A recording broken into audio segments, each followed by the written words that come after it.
should be loved and affirmed in their gender identity, and they shouldn't have their childhoods ripped away from them. This has been a phenomenon across the country, and so we just want to make sure that these biological males who are stealing titles from female athletes aren't able to do so in Texas.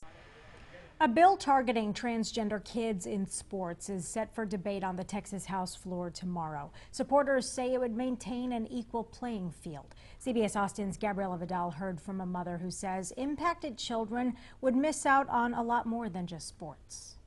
Like, they wouldn't let him play on the girls' team because he looked like a boy and was a boy.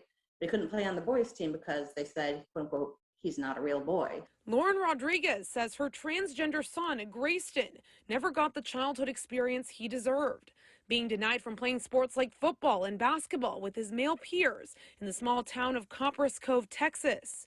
Young transgender children could now face something similar with Senate Bill 29, a bill preventing transgender youth from participating in a sport not corresponding with their sex at birth. Supporters of the bill, like Texas Values, say it prevents unfair advantages in women's sports. This has been a phenomenon across the country, and so we just want to make sure that these biological males who are stealing titles from female athletes aren't able to do so in Texas. Dr. Curtis Crane is a board-certified plastic surgeon for transgender surgery.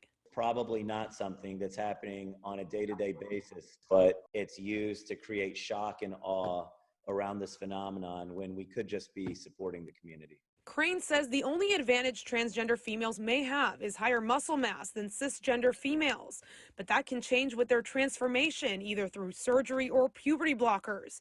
He also adds that decreasing muscle mass can come as kids work out less or stay on estrogen. The transgender girls who are playing sports are probably under care for hormones, and their hormone levels are being checked regularly by competent physicians. Rodriguez says if SB 29 becomes law, more children will be left out. And they should be loved and affirmed in their gender identity, and they shouldn't have their childhoods ripped away from them. Gabriela Vidal, CBS Austin News.